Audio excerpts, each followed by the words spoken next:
What are you willing to do to make life good for yourself right now? That's a question of worship.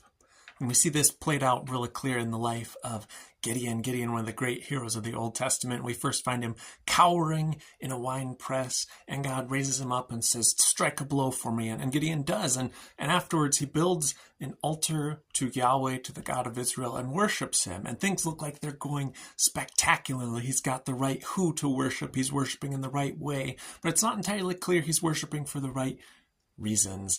And as his life continues on and unfolds, we leave Gideon running an illicit cult center of worship from his house and wonder, what happened, Gideon?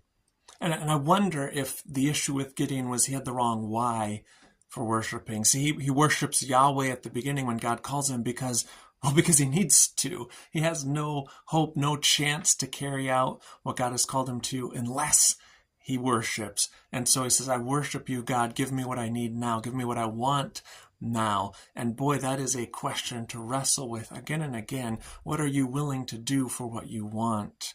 Are you willing to turn God into a means for your ends?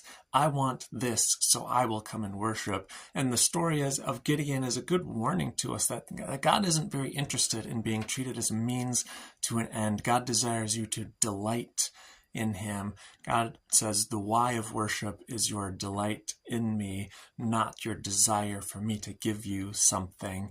Ponder that.